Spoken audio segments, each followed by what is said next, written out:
জি sir. তাহলে সবাইকে স্বাগতম জানাচ্ছি। আমরা শুরু করছি আজকে অনার্স প্রথম বর্ষের তৃতীয় যে মেজর কোর্সটা রয়েছে, তাপ ও তাপ গতিবিদ্যা, অর্থাৎ হিট অ্যান্ড থার্মোডাইনামিক্স। তোমরা জানো যে পদার্থবিজ্ঞান একটা বিষয় বটে, কিন্তু তার অনেকগুলো শাখা রয়েছে। আর সেই শাখাগুলির নাম অনুসারেই আমরা এক একটা কোর্স পড়ি। পরবর্তীতে এই শাখার উপরে যদি তুমি উচ্চ ডিগ্রি নিতে চাও, উচ্চ গবেষণা করতে চাও, তখন তোমার এই ফাউন্ডেশন গুলো কাজে আসবে। অর্থাৎ অনার্স পাশ করার পর তুমি যেদিকেই যাও না কেন স্পেশালাইজেশনের জন্য, তোমার সব দিকে মৌলিক পারদর্শিতাগুলো অনার্স লেভে তৈরি হবে। আর সেজন্য শুরু থেকে প্রত্যেকটা বিষয় খুঁটিনাটি পুঙ্খানুপুঙ্খ ভাবে বুঝে নিতে হবে। কারণ আমি আগের দিনও বলেছি যে তোমার ভবিষ্যৎটা কিন্তু তোমার প্রচেষ্টা দিয়ে গড়তে হবে। রিসেন্টলি তোমাদের জাতীয় বিশ্ববিদ্যালয় থেকে পাশ করা একটা ছেলে আমাদের ইউনিভার্সিটি থেকে মাস্টার্স করলো। মাস্টার্সে ভর্তি হয়েছিল, ভালো রিসার্চ করে সে মাস্টার্স করে এখন জাপানে আছে। জাপানে মাস্টার্স শেষের দিকে সেকেন্ড মাস্টার্স করার জন্য গিয়েছে, এবং অলরেডি সে আমেরিকাতে ট্রাই করছে। লেখালেখি হয়তো বা আমেরিকা থেকে স্কলারশিপ হয়ে যাবে। তো সুতরাং তোমার জাতীয় বিশ্ববিদ্যালয়ে পড়লেও তোমার তো ফিউচার আছে, কিন্তু সেই ফিউচারটা গড়তে হলে ভালো একটা সিজিপিএ এবং ভালো একটা বেসিক নিয়ে তোমাকে অনার্সটা কমপ্লিট করতে হবে। সেজন্য সিস্টেমেটিক্যালি পড়াশোনা করা খুব জরুরি। সিস্টেমেটিক পড়াশোনাটা অত্যন্ত জরুরি। যাই হোক, আমরা শুরু করছি তাপ ও তাপ গতিবিদ্যা। এই কোর্সটিতে কয়টি চ্যাপ্টার আছে দেখো, 8টি চ্যাপ্টার রয়েছে। সেখানে 8 রকমের কনসেপ্ট এই বিষয়ের উপর বা এই কোর্সের উপর বা এই ফিল্ডের উপর। Heat and temperature first chapter, যেটা আজকে আমরা শুরু করছি। Kinetic theory of gases. এই বিষয়গুলোতে তোমরা ইন্টারমিডিয়েটও বেশ বেশ খানিকটা সিলেবাস কভার করে এসছো। আর হয় কি, সিকোয়েন্সটা থেকে যায়। আমরা পেছনের কনসেপ্ট গুলোকে সামনে আর একটু ব্রড স্কেলে বা একটু লার্জ স্কেলে আমরা অ্যাডভান্সড থটস গুলো ডিসকাস করি, এবং থিঙ্কিং লেভেলটাকে এনহ্যান্স করে দিই। থিঙ্কিং লেভেলটাকে আর একটু উপরের দিকে নিয়ে যাওয়ার চেষ্টা করি। এভাবেই সিলেবাস গুলো তৈরি করা হয় ধাপে ধাপে। একবারে তো আর লাফ দিয়ে 10 তলায় ওঠা যায় না, স্টেপ বাই স্টেপ উঠতে হয়। সিলেবাসটা ওইভাবেই করা হয়, কিন্তু প্রতিটি ধাপই গুরুত্বপূর্ণ। 10 তলায় উঠতে হলে তোমাকে প্রথম তলা আগে শেষ করতে হবে, তারপর দ্বিতীয় তলা, তারপর তৃতীয় তলা, তাই না? তাহলে কোনোটাই তো কম গুরুত্বপূর্ণ না। Transmission of heat. তাহলে kinetic theory of gases, transmission of heat. এই ট্রান্সমিশন অফ হিটের মধ্যে থাকবে কন্ডাকশন, কনভেকশন, রেডিয়েশন, অর্থাৎ যত প্রকারে তাপ সঞ্চালিত হতে পারে পদার্থের মধ্য দিয়ে অথবা মাধ্যমের সাহায্য ছাড়া, যতভাবে তাপ সঞ্চালিত হতে পারে সেই জিনিসগুলোর একটা প্রাথমিক এবং কিছুটা অ্যাডভান্সড ধারণা নিয়ে এই চ্যাপ্টারটা। এরপর আমরা ঢুকলাম থার্মোডিনামিক্স এ। ফার্স্ট ল অফ থার্মোডিনামিক্স, অর্থাৎ তাপগতিবিদ্যার প্রথম সূত্র এবং তার প্রয়োগ, বিভিন্ন রকম আসপেক্ট। এরপরে রয়েছে second law of thermodynamics and entropy, which is related to the second law of thermodynamics or concept of second law of thermodynamics. Entropy এবং তাপগতিবিদ্যার দ্বিতীয় সূত্রের কনসেপ্টে পরস্পর রিলেটেড। এখানে আমরা বেশ কিছু মানে তাপবিদ্যার বেশ কিছু অ্যাডভান্সড ধারণা কিন্তু আমরা এখানে আলোচনা করব। এরপরে আসছে third law of thermodynamics. Third law of thermodynamics অনেক গুরুত্বপূর্ণ, সেটাও আমরা দেখবো এই চ্যাপ্টারে। তারপর আসছে থার্মোডাইনামিক ফাংশনস। অনেক ধরনের তাপগতিবিদ্যা, তাপগতীয় ফাংশন রয়েছে। সেই ফাংশনগুলো এবং তাদের মধ্যে পারস্পরিক যে সম্পর্ক এবং কোনটার ফিজিক্যাল ইন্টারপ্রিটেশন কি, সেই জিনিসটা এখানে আমরা পড়বো। আর লাস্টে রয়েছে রেডিয়েশন লজ। খেয়াল করে দেখো, আমরা এখানে কন্ডাকশন, কনভেকশন, রেডিয়েশন আলোচনা করব ঠিকই, কিন্তু রেডিয়েশনের উপর আর একটু বিস্তারিত বা স্পেশালি আমি পড়বো এইখানে। তার কারণ হচ্ছে আমাদের ইউনিভার্সে, মানে পুরো বিশ্ব ব্রহ্মাণ্ডে এই যে তাপ আহ, সঞ্চালনের যে পদ্ধতি, মূলত রেডিয়েশন, এই রেডিয়েশনের এটা একটা ব্যাপক কনসেপ্ট। এবং তোমার আরেকটু ব্রড সেন্সে গেলে দেখা যায় যে তোমার ইলেকট্রোম্যাগনেটিক ওয়েভ আকারে আমরা রেডিয়েশনটাকে পাই, এবং সেক্ষেত্রে ভিজিবল ইনভিজিবল লাইটের যে রেডিয়েশন, কোনটা কোন ল মেনে চলে, কোন রেঞ্জের রেডিয়েশনের ক্যারেক্টার কেমন হবে, ইত্যাদি বিষয়গুলো জানা রয়েছে। সেই জন্য রেডিয়েশন নামে আর একটা চ্যাপ্টার আমরা এখানে পড়বো। কেননা ইন ফিউচার এই রেডিয়েশন রেডিয়েশন ফিজিক্স নামে আবার একটা ফিল্ড অফ স্টাডি রয়েছে অ্যাডভান্সড লেভেলে। তাহলে আমরা দেখতে পাচ্ছি যে এই 8টা চ্যাপ্টার খুবই মৌলিক, এবং ভবিষ্যতে অনেক বড় বড় ফিল্ডের কিছু প্রাথমিক সূচনার আকারে এখানে দেওয়া হয়েছে, যেটা পড়লে আমার যদি এই বিষয়ক কনসেপ্টটা ক্লিয়ার হয়, এই বিষয়ক কনসেপ্টটা যদি আমি পরিষ্কার করতে পারি, তাহলে অবশ্যই পরবর্তীতে এটা আমার কাজে আসবে। এবং আহ, যে কোনো ধরনের রিসার্চের ক্ষেত্রে আমি কোথাও হোঁচট খাবো না, আমার বেসিকটা ক্লিয়ার থাকবে। অতএব সেই কারণে আমরা কিন্তু পুরো সিলেবাসটাই আমরা টাচ করব, কিন্তু আবার পরীক্ষায় ভালো করার জন্য কিছু পদ্ধতি আছে, সেই কৌশলটা আমরা ফলো করব। কিন্তু একটা কথা সবসময় মনে রাখবে, কখনো কোনো প্রশ্ন সাজেশন করতে যাবে না। প্রশ্ন সাজেশন করলে তোমার আটকে যাওয়ার সম্ভাবনা রয়েছে, কেননা প্রশ্ন সাজেশন করাটা বোকামি। তুমি যেটা করতে পারো, এই 8টা চ্যাপ্টারের মধ্যে হয়তো 5টার উপরে গুরুত্ব বেশি দিলে, 3টার উপর গুরুত্ব কম দিলে, এরকম করতে পারো। কিন্তু যে 5টার উপর গুরুত্বটা বেশি দিবে, ওটা আমরা সিলেক্ট করব প্রশ্নের প্যাটার্ন, এবং প্রবাবল মোস্ট প্রবাবল চ্যাপ্টার গুলো যেটা অবশ্যই থাকে, অবশ্যই আসবে, এই ধরনের চ্যাপ্টার গুলোর উপরে আমরা ওয়ান টু অল বিস্তারিত পড়ার জন্য আমরা গুরুত্ব দিব। অন্যান্য দুই একটা চ্যাপ্টার যা রইলো সেটার উপর আমরা কনসেপচুয়াল বা বেসিক ডিসকাশন গুলো করব, যেন ওই ধারণা থেকে আমি ডার্ক না থাকি। ক্লিয়ার? তাহলে এই এই কোর্সের যে সিলেবাস কন্টেন্টস এবং আহ, আমরা কি করব বা কিভাবে পড়বো সেই ব্যাপারে আমরা আইডিয়াটা পেলাম তো, বা কিভাবে পড়া উচিত আইডিয়াটা পেলাম আমরা সবাই। জি স্যার। এবার আমরা চলে যাই মূল আলোচনায়। তাপ ও তাপমাত্রা, that means heat and temperature. প্রাথমিকভাবে আমরা পরিমাপযোগ্য যে, মানে একদম রাশিসমূহ পদার্থবিদ্যাতে আমরা ব্যবহার করি, তার মধ্যে অত্যন্ত গুরুত্বপূর্ণ দুটো স্থূল দৃষ্টিতে আমরা যা দেখতে পাই বা উপলব্ধি করতে পারি, তার মধ্যে একটা হচ্ছে পদার্থ আর একটা হচ্ছে শক্তি। পদার্থ এবং শক্তি। তো পদার্থের সাথে পদার্থ রিলেটেড বহু রাশি রয়েছে, আবার শক্তির সাথে শক্তি রিলেটেড অসংখ্য রাশি রয়েছে। এখন শক্তির বিভিন্ন রকম রূপ রয়েছে। শক্তির আমরা প্রকারভেদ না বলে ফর্ম বলি, রূপ। শক্তির বিভিন্ন রকম রূপ রয়েছে, তার মধ্যে একটা রূপ হচ্ছে তাপ। কেমন? এবং এই তাপজনিত কারণে পদার্থের কিন্তু অবস্থার পরিবর্তন হয়, অথবা তাপীয় অবস্থার উপর নির্ভর করে পদার্থের অবস্থা। দুভাবেই কথাটা আমরা বলতে পারি। যেমন তুমি নেগেটিভ টেম্পারেচারে, কোনো পরিবেশের মধ্যে নেগেটিভ টেম্পারেচারে তুমি যদি একটা বরফকে রেখে দাও, মানে 0 ডিগ্রি সেলসিয়াস তাপমাত্রার নিচেই কোনো টেম্পারেচারে এক খণ্ড বরফকে রেখে দাও, তাহলে সেটা কিন্তু গলে যাওয়ার সম্ভাবনা নেই। কেননা তার যে পরিমাণ তাপ, সুপ্ত তাপের প্রয়োজন গলতে হলে, সে গলনের সুপ্ত তাপ সে পরিবেশ থেকে পাচ্ছে না। কেন পাচ্ছে না সেটা নির্ধারণ করছে তাপমাত্রা। তার মানে তাপমাত্রা হচ্ছে তার তাপীয় অবস্থা নির্দেশক, যা দ্বারা আমরা বুঝতে পারি এই বস্তুর তাপীয় অবস্থা কি।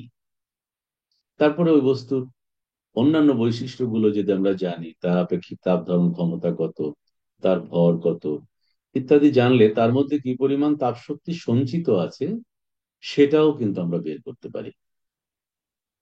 তাহলে তাপ নির্দেশক চলক হচ্ছে তাপমাত্রা অর্থাৎ তাপীয় অবস্থার নির্দেশক।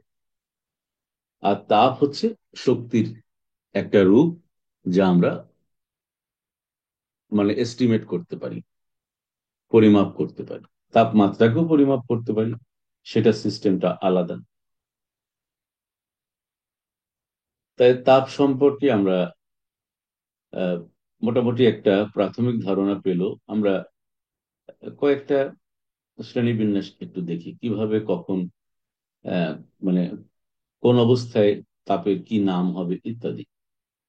অনুভূত তাপ বা সেন্সিবল হিট, মানে তাপের প্রভাবে তাপীয় অবস্থা বা উষ্ণতার পরিবর্তন হলে ওই তাপকে আমরা অনুভূত তাপ বা সেন্সিবল হিট বলে থাকি।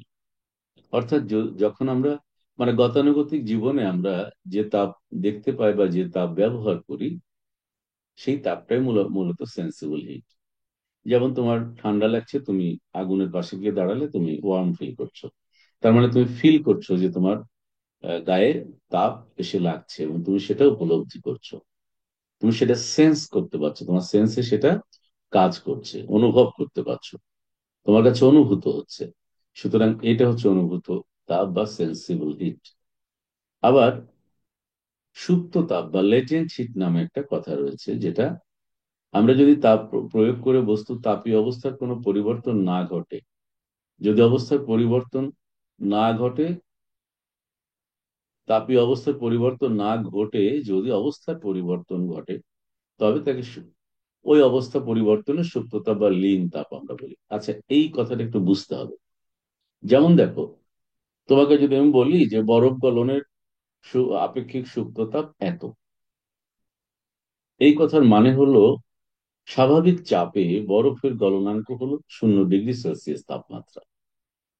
তার মানে 0 ডিগ্রি সেলসিয়াস তাপমাত্রায় থাকা অবস্থায় আমি যদি 1 একক ভরের কোনো বরফে নির্দিষ্ট পরিমাণ তাপ প্রয়োগ করি, তাহলে দেখা যায় যে ওই বরফের তাপমাত্রার পরিবর্তন হয়নি, কিন্তু বরফটা গলে পানিতে পরিণত হয়ে গেছে।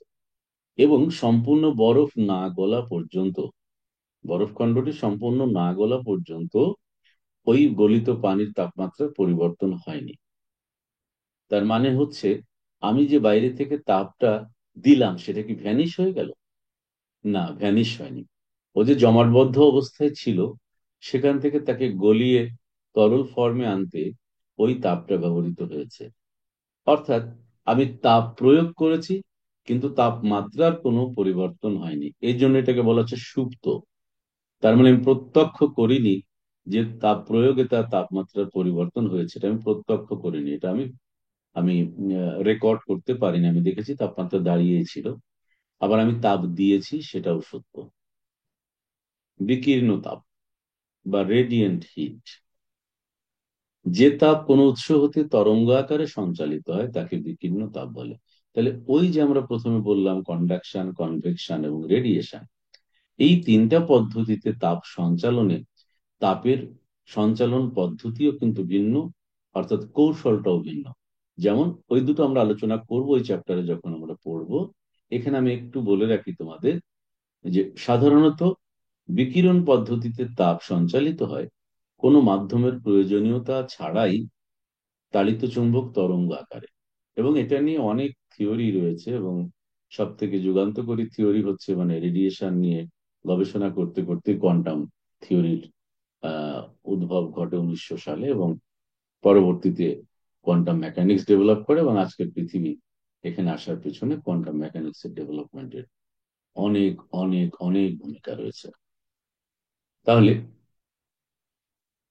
রেডিয়েন্ট হিট বা তাপের বিকিরণ, বিকিরণ পদ্ধতিতে তাপ সঞ্চালন, এটা অত্যন্ত গুরুত্বপূর্ণ একটা বিষয়।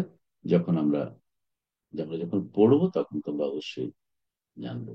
যেমন একটু আগে বললাম যে তুমি শীত লাগছে, বাইরে গিয়ে সূর্যের আলোয় দাঁড়াচ্ছ, তুমি ওয়ার্ম ফিল করছো।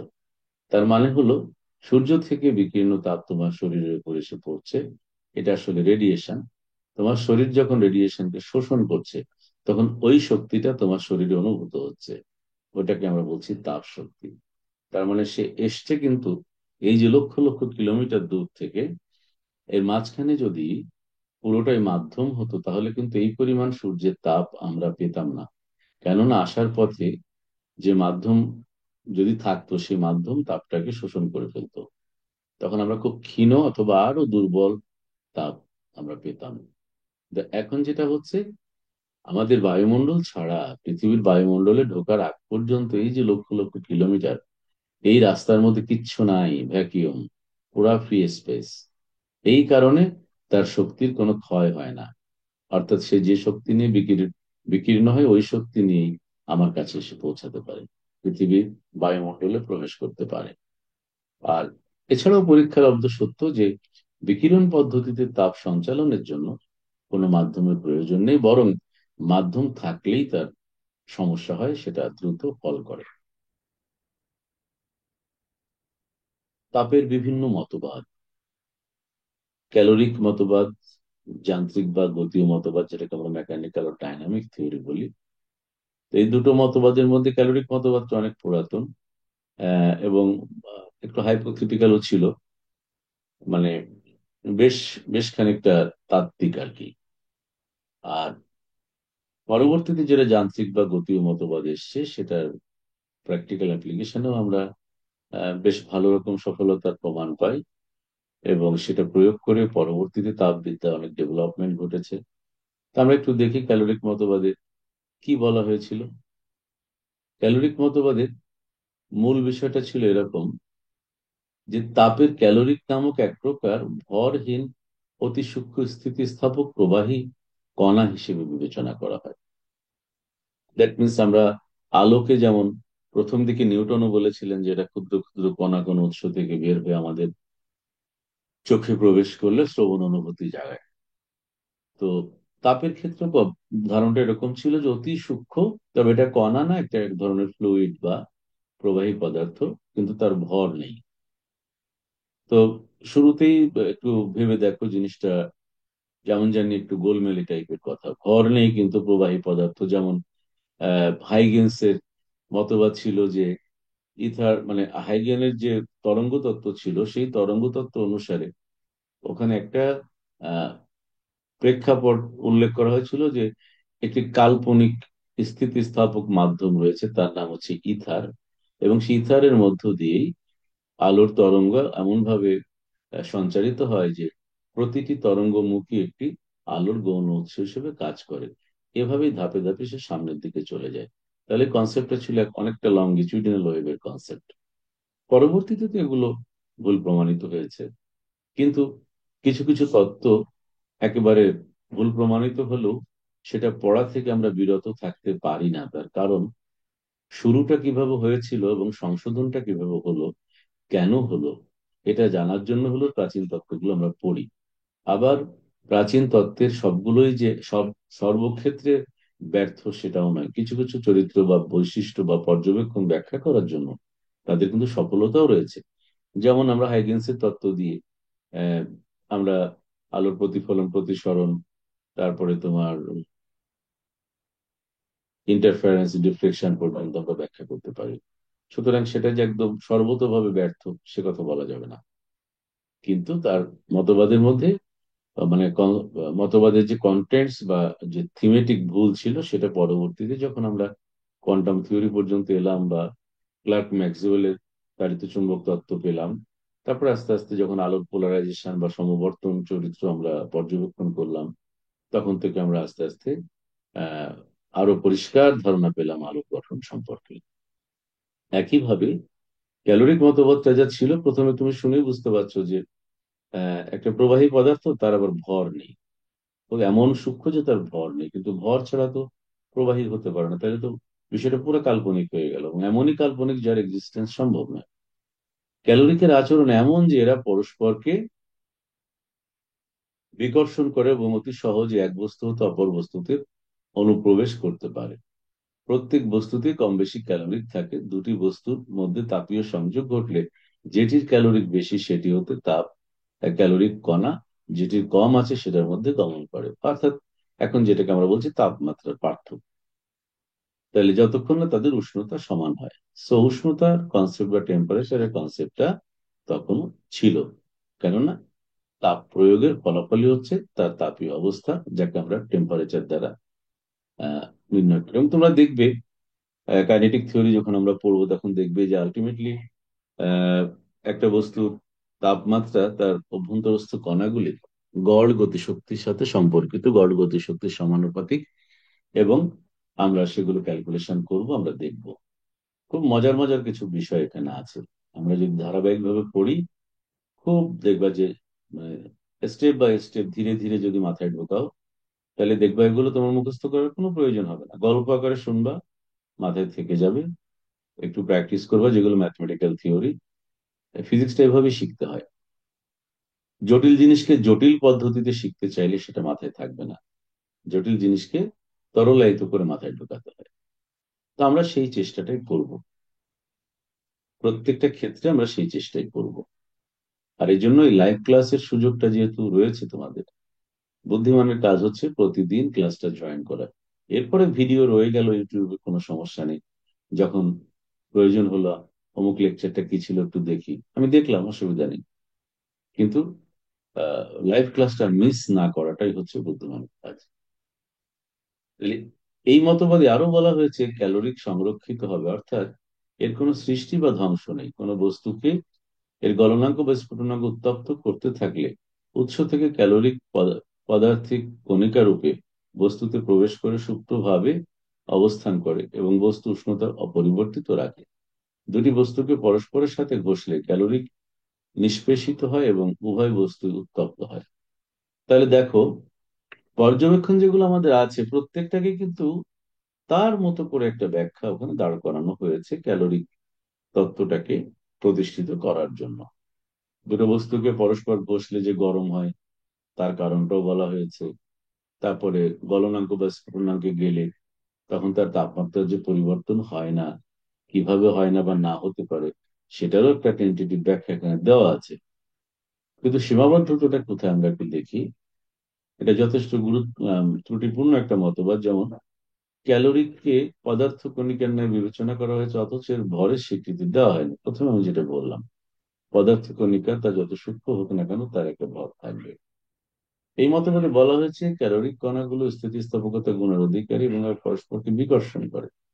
কিন্তু যে পদার্থের বস্তু কণার মধ্যে আকর্ষণ বল অপেক্ষা বিকর্ষণ বল অধিক সক্রিয়, তা কম স্থিতিস্থাপক থাকে। সুতরাং এরূপ পদার্থ কণিকা কল্পনা প্রসূত, বাস্তবে এর কোনো অস্তিত্ব থাকা সম্ভব নয়। তাপ এক প্রকার শক্তি এবং শক্তি এক রূপ হতে অন্য রূপে রূপান্তরিত হতে পারে, কিন্তু একটি ক্যালোরিক কণা কিভাবে অন্যান্য শক্তিতে রূপান্তরিত হতে পারে তার সঠিক ব্যাখ্যা আমরা এখানে পাই না। যান্ত্রিক উপায়ে তাপ উৎপন্ন করা যায় ক্যালোরিক মতবাদে এই স্বীকৃতিটি নাই। অথচ 1798 খ্রিস্টাব্দে রামফোর্ড এবং 1800 খ্রিস্টাব্দে স্যার আহ হ্যামফ্রে ডেভি পরীক্ষা দ্বারা প্রমাণ করেন যে যান্ত্রিক কৌশলে তাপ উৎপন্ন করা যায়। আর সেটা তো আরো পুরাতন প্রাচীন সত্য। গাছের ডালে ডালে ঘষা লেগে আগুন ধরে যেত, দাবানল সৃষ্টি হতো। আদিম মানুষেরা গাছের ডালে ডালে ঘর্ষণ থেকে আগুন জ্বালানো শিখেছিল, আমরা পড়েছি ইতিহাসে, বা সভ্যতার ইতিহাসে আমরা পাই। তো সুতরাং এই ব্যাখ্যাগুলো এখানে থাকা উচিত ছিল। কারণ ঘর্ষণ মানেই তো এটা mechanical conversion, mechanical energy converted to hit energy. তাহলে এই যে পারস্পরিক রূপান্তর, তাপের তাপ এবং যান্ত্রিক শক্তির যে পারস্পরিক রূপান্তর, এই কনসেপ্টটা আমরা এখান থেকে পাই না। এটা অত্যন্ত গুরুত্বপূর্ণ একটা সীমাবদ্ধতা। গলনাঙ্কে বা স্ফুটনাঙ্কে কোনো বস্তুর মধ্যে কিভাবে ক্যালোরি কণা প্রবেশ করে উষ্ণতা অপরিবর্তিত রেখে বস্তুর অবস্থার পরিবর্তন ঘটায় তার কোনো সঠিক ব্যাখ্যা ক্যালোরিক মতবাদে আমরা পাইনি। এটা একটু ধোঁয়াশার মতো রয়ে গেছে। উপরোক্ত ত্রুটি সময়ের কারণে ক্যালোরিক মতবাদ সুধীমহলে সমাদর পায়নি এবং প্রত্যাখ্যাত হয়েছে, অর্থাৎ এটা এখন আর গ্রহণযোগ্য নয়, মতবাদটা রিজেক্টেড হয়েছে। কিন্তু ওই যে বললাম, কেন হয়েছে, কিভাবে হয়েছে, কি ভুল ছিল, এই বিষয়গুলো না জানলে তো আমরা পরবর্তী ডেভেলপমেন্ট কিভাবে হয়েছে সেটা জানতে পারবো না। যান্ত্রিক বা গতীয় মতবাদ, যেটাকে আমরা বলছি মেকানিক্যাল বা ডাইনামিক থিওরি, এটা 1840 সালে মূলত প্রেসকট জুল, আমি শুরুতেই বলি, জুলের নাম তোমরা শুনেছ এবং তিনি একজন মানে ঊনবিংশ শতাব্দীর বিখ্যাত বিজ্ঞানীদের মধ্যে একজন। তার অবদান পদার্থবিজ্ঞানে, তার অবদান অপরিসীম, প্রচুর অবদান রয়েছে জুলের। এবং যে কারণে আমরা শক্তির আধুনিক এককে বা তাপের এমকেএস পদ্ধতি এককে জুল হিসেবে আমরা ট্রিট করি।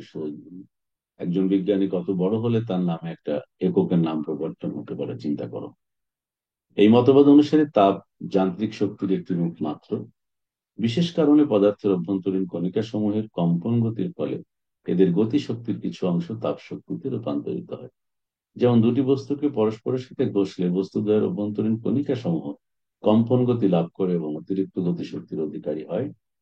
এই অতিরিক্ত গতিশক্তি তাপ শক্তিতে রূপান্তরিত হয়। সুতরাং তাপ শক্তি গতিশক্তির বহিঃপ্রকাশ মাত্র। এই মতবাদ অনুসারে যান্ত্রিক কাজ বা মেকানিক্যাল ওয়ার্ক, যেটাকে আমরা বলছি, অর্থাৎ বল প্রয়োগের ফলে যে কাজ হয়, সম্পাদনের ফলে তাপের উৎপত্তি ঘটবে। তাই কাজ ও তাপ পরস্পরের সাথে রৈখিক সম্পর্কে বজায় থাকে। এবং তোমরা নিশ্চয়ই তাপের যান্ত্রিক তুল্যাঙ্ক একটা শব্দ পেয়েছো, পেয়েছো না? এর আগে পড়েছো না তোমরা ইন্টারমিডিয়েটে? তাপের যান্ত্রিক তুল্যাঙ্ক শব্দটা পেয়েছো তোমরা? শুনতে পাচ্ছ আমাকে? জি স্যার। বলছি এই শব্দটা কি আমরা শুনেছি আগে, তাপের যান্ত্রিক তুল্যাঙ্ক?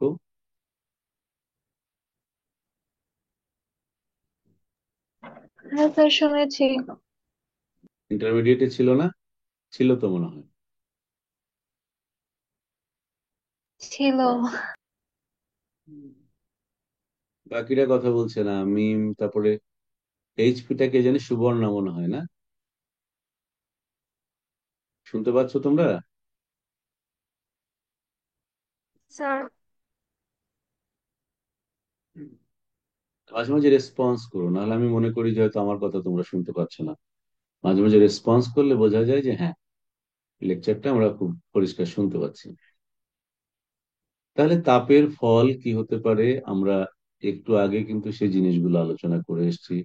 অর্থাৎ উষ্ণতার পরিবর্তন হতে পারে, প্রসারণ ঘটতে পারে, অবস্থার পরিবর্তন হতে পারে, ভৌত গুণের পরিবর্তন হতে পারে, যেমন চুম্বক ধর্ম, রোধকতা ইত্যাদি, পরিবাহিতা, এই ধরনের ধর্মের পরিবর্তন ঘটতে পারে, রাসায়নিক পরিবর্তন ঘটতে পারে। হম যেমন অতিরিক্ত তাপ দিলে ক্যালসিয়াম কার্বনেট বিশ্লেষিত হয়ে যায়। আবার অনেক ক্ষেত্রে তাপের ফলে অনেক রাসায়নিক বিক্রিয়া সম্পাদিত হয় তাপের উপস্থিতিতে। তারপরে তড়িৎচালক বলের সৃষ্টি হতে পারে, যেটা আমরা সিভিক ইফেক্ট, থমসন ইফেক্ট, এ ধরনের ইফেক্ট আমরা পড়বো।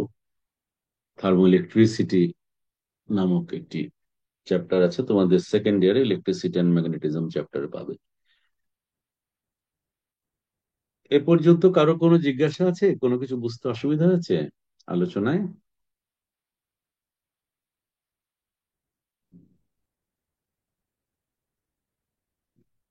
এতক্ষণ যে আলোচনা করলাম, তোমাদের কোনো কোনো প্রকার কোনো ধারণাগত কোনো অস্পষ্টতা আছে কিনা? তাপের যান্ত্রিক তুল্যাঙ্কটা অনেক ক্লিয়ার ছিল না আমাদের কাছে, একটু যদি ব্যাখ্যা করতেন।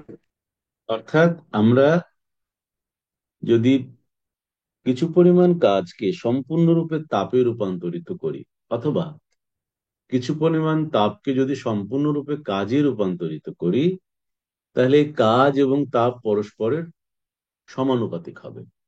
অর্থাৎ যেটা প্রেসকট জুল বলেছেন যে তারা রৈখিকভাবে সম্পর্কিত। অর্থাৎ তুমি যদি মনে করো যে ডাব্লিউ পরিমাণ কাজ দিয়ে আমি এইচ পরিমাণ তাপ উৎপন্ন করেছি, তাহলে W is proportional to H. এখন প্রপোর্শনাল থেকে তুমি যদি সমান লিখতে চাও, তাহলে তোমাকে একটা ধ্রুব রাশি দিয়ে গুণ করতে হবে না? ডাব্লিউ ইজ হ্যাঁ। প্রপোর্শনাল টু এইচ মানে W by H is equal to ধ্রুবক, ঠিক কিনা? হ্যাঁ স্যার। এই ধ্রুবকটার নামই হচ্ছে তাপের যান্ত্রিক তুল্যাঙ্ক। অর্থাৎ তাপ, আমি যখন শক্তিটার নাম তাপ বলছি, তার সঙ্গে মানে শক্তি রূপান্তর হয়ে তাপ যখন হয়ে গেল, তার সঙ্গে যান্ত্রিক সমপরিমাণ যান্ত্রিক শক্তির যে তুলনা বা সম্পর্ক, ওই সম্পর্কটাই হচ্ছে মানে সম্পর্কে যে ধ্রুবকটা, সেটাই হচ্ছে তাপের যান্ত্রিক তুল্যাঙ্ক। এর মান হচ্ছে 4.18 জুল পার ক্যালোরি।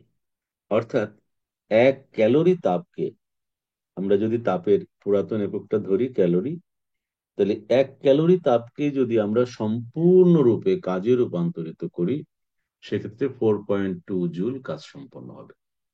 আর যেহেতু তারা পরস্পরের সাথে সম্পর্কিত, পারস্পরিক রূপান্তরযোগ্য, সেই জন্য আমরা তাপের একককেও জুলে প্রকাশ করতে পারি। তবে ওই যে রিলেশনটা মাথায় রাখতে হবে, 1 calorie is equal to 4.2 joule. 1 calorie is equal to 4.2 joule. মনে থাকবে? এখন জি ক্লিয়ার স্যার। হয়েছে? হ্যাঁ। তাহলে তাপমাত্রা বা উষ্ণতা সম্পর্কে আমরা এ পর্যন্ত অনেকবার কথা বলেছি। এক কথায়, যে পদার্থের অভ্যন্তরস্থ অণুসমূহের গতিশীল যে অবস্থা, তাপের প্রভাবে গতিশীলতা বৃদ্ধি পায়। সেটা রৈখিক গতি হতে পারে, স্পন্দন গতি হতে পারে, ঘূর্ণন গতি হতে পারে, যাই হোক না কেন, তার মাধ্যমে কিন্তু তাপের উদ্ভবটা ঘটে। এবং তাপমাত্রা হচ্ছে সেই তাপীয় অবস্থার একটা নির্দেশক বা একটা চরিত্র, যার দ্বারা আমরা বুঝতে পারি যে এই বস্তুর তাপীয় অবস্থা কি। সিম্পল এটাই। তো তাপের একক যেমন ক্যালোরি বা জুল বললাম, আমরা তাপমাত্রার একক হতে পারে ডিগ্রি সেলসিয়াস বা কেলভিন, ফারেনহাইট, বিভিন্ন এককে আমরা পরিমাপ করে থাকি। তাপমাত্রার পরিমাপ করার জন্য আমরা যে যন্ত্র ব্যবহার করি সেটা হচ্ছে থার্মোমিটার। এবং এই থার্মোমিটার কাজ করে জিরোথ ল অফ থার্মোডাইনামিক্স বা তাপগতিবিদ্যার শূন্যতম সূত্র, যেটাকে আমরা বলি। সেই সূত্রটা কি জানো? সূত্রটা হচ্ছে, আচ্ছা তার আগে বলো তো, তাপীয় সাম্যাবস্থা কাকে বলে?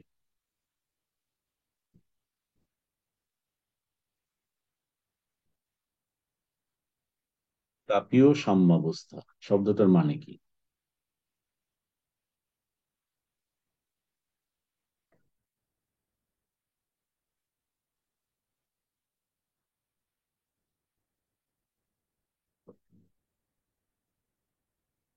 কথা বলো, সময় চলে যাচ্ছে। স্যার, তাপের আদান প্রদান হয় না যখন তখন তাপের সাম্যাবস্থায় থাকে দুটা বস্তু।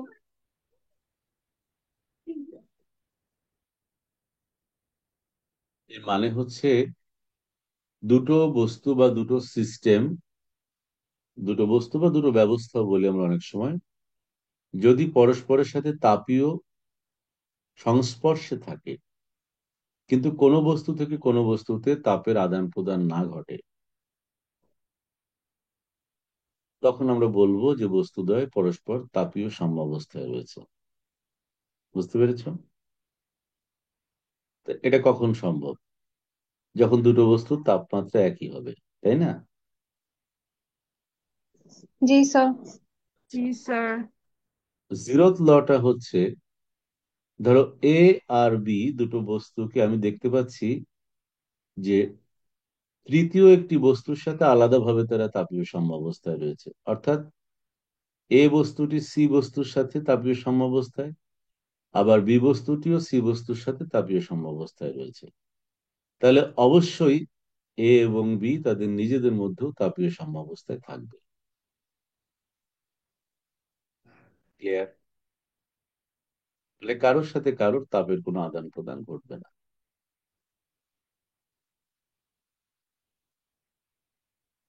মনে থাকবে?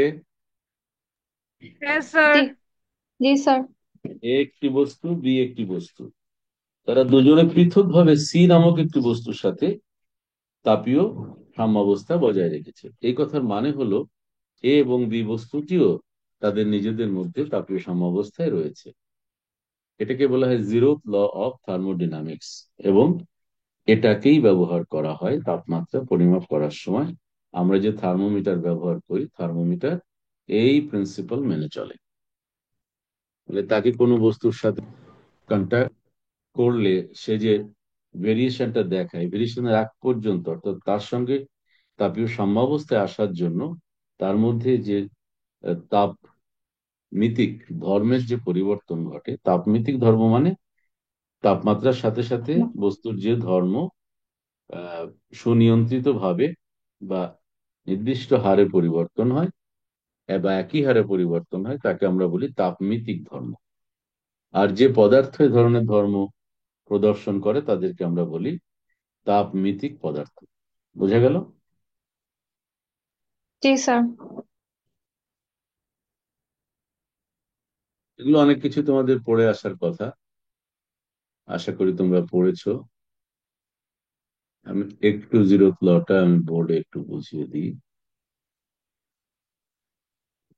বোর্ডটা সিলেক্টেড হচ্ছে না ঠিক মতো।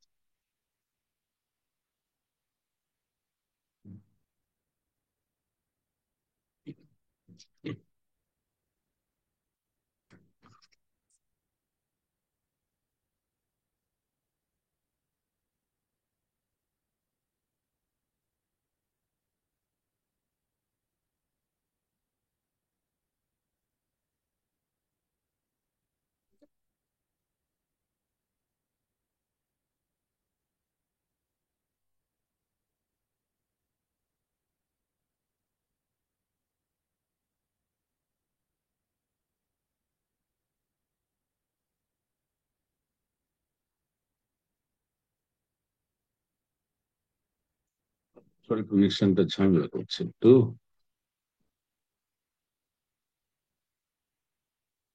বলা হচ্ছে এ এবং বি দুটো বস্তু, ধরো এই একটা বস্তু এ, এটা একটা বস্তু সি, বি, তাহলে আলাদাভাবে এটা এ, এটা বি, এই বস্তুটি সি।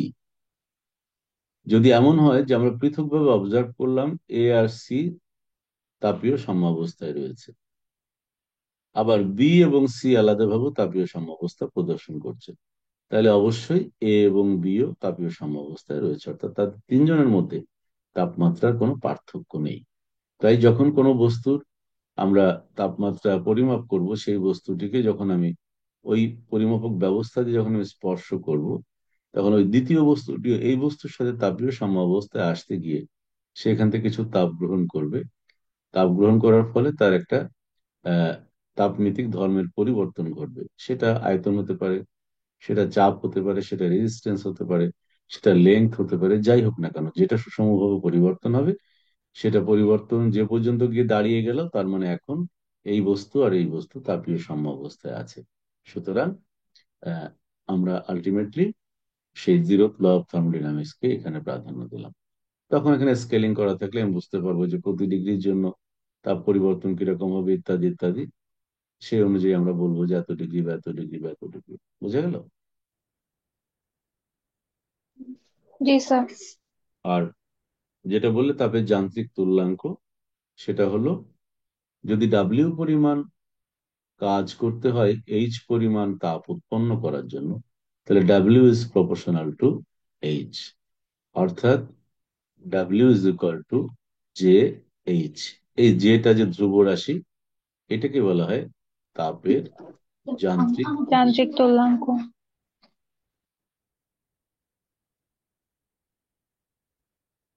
এবং এটার মান হচ্ছে জে ইজ ইকুয়াল টু 4.18, বা অ্যাপ্রক্সিমেটলি 2 লেখা হয় অনেক সময়, জুল পার ক্যালোরি। তার মানে হচ্ছে 1 ক্যালোরি ইজ ইকুয়াল টু 4.18, বা অ্যাপ্রক্সিমেটলি 4.2 জুল।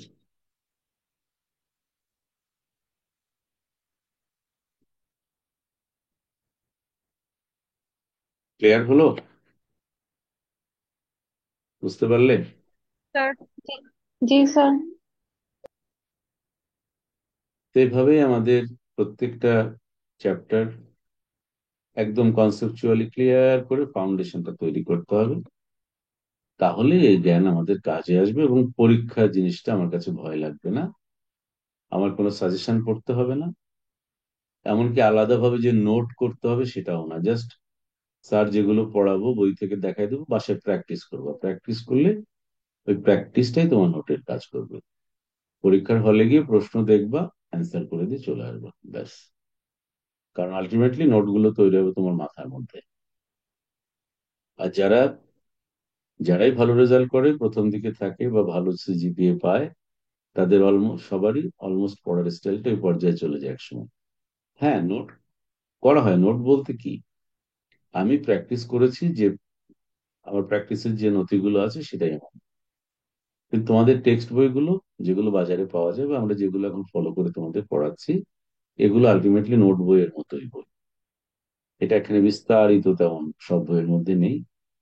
পরীক্ষার প্রস্তুতির প্রস্তুতির জিনিসটা মাথায় রেখেই আহ, লেখকরা বই লিখেছেন, এবং তোমরা এটাকে অলমোস্ট নোট বইয়ের মতোই তোমরা পড়বে, কোনো সমস্যা নেই। মানে আলাদাভাবে কারো হাতে লেখা নোটের প্রতি ফ্যাসিনেটেড হওয়ার কোনো দরকার নেই, এবং কোনো প্রকার বাণিজ্যিক কোনো সাজেশনের প্রতি ফ্যাসিনেটেড হতে, তাহলে তাহলে শুরু থেকে তোমার পা ভেঙে যাবে। শুরু থেকে পা ভেঙে গেলে আর যতই পরবর্তীতে তুমি শক্তিশালী হও, তোমার দ্বারা কিন্তু ওই দৌড়টা দেওয়া সম্ভব হবে না। আমি বারবার করে বলছি, যদি পড়তে হয়, যদি জাতীয় বিশ্ববিদ্যালয়ে পদার্থবিজ্ঞান কন্টিনিউ করো, তাতে কোনো প্রবলেম নেই। দরকার হচ্ছে ভালো করে শিখতে হবে। হ্যাঁ, অনেক সময় তোমরা ডিমোরালাইজড হয়ে যাও যে হয়তো নিয়মিত ক্লাস হচ্ছে না, অথবা তোমরা স্যাটিসফ্যাক্টরি ম্যাটেরিয়ালস পাচ্ছ না, কন্টেন্টস পাচ্ছ না, এই কারণে হতে পারে। তো আলটিমেটলি আমি যদি এখানেই পড়ি, বা এটাই যদি আমার আন্ডার গ্রাজুয়েট ডিগ্রির প্ল্যাটফর্ম হয়, তাহলে আমার এক জীবনে যতটুকু আমার দ্বারা সম্ভব, আমার পারদর্শিতা দিয়ে যতটুকু রিচ করা সম্ভব, উম, সেটা তো সেটা তো করতে হবে, তাই না? কারণ আমার লাইফটা তো আমার, এবং আমার মেধাটাও আমার, সুতরাং এই জীবনে আমি যতটুকু দৌড়াতে পারবো সেটা আমাকেই দৌড়াতে হবে। আর পৃথিবীর সব দরজাই আমার জন্য খোলা। আমি জাতীয় বিশ্ববিদ্যালয়ে পড়ছি বলে আমার জন্য দরজা বন্ধ, সেটা কিন্তু নয়। আমি তো একটা উদাহরণ দিয়েই শুরু করলাম ক্লাসটা। তো আত্মবিশ্বাস নিয়ে কাজ করো, আর নিজের টার্গেটটা ফিক্সড করো। আমি যেভাবে করছি ঠিক প্রাতিষ্ঠানিক যে সাপোর্টটা, ওভারঅল সাপোর্টটা দরকার, সেভাবে আমি ক্লাসগুলো নেওয়ার চেষ্টা করি। তোমরা তো 2-3টা ক্লাস করলে আমার, প্লাস অনেক ইয়ারের অন্যান্য কোর্সের ভিডিও আপলোড করা আছে, ফ্রি ভিডিও রয়েছে ওখানে। ওখানে গিয়েও তোমরা দেখতে পারো আমি কি বলতে চাইছি। তো আমার মনে হয় যে যদি তোমার লক্ষ্য ঠিক থাকে, এবং তুমি যদি বেটার কিছু অ্যাচিভ করার স্বপ্ন দেখো, তাহলে শুরু থেকে সিরিয়াস থাকো এবং সিস্টেমেটিক ওয়েতে প্রসিড করো। এটা খুব জরুরি, খুব গুরুত্বপূর্ণ। তো রাখছি তাহলে, সবাই ভালো থেকো। কেমন? আমরা আগামী শনিবার আবার আমরা বলবিদ্যার ক্লাস করব, ঠিক আছে? স্যার। জি স্যার। শুভরাত্রি, সবাই ভালো থেকো।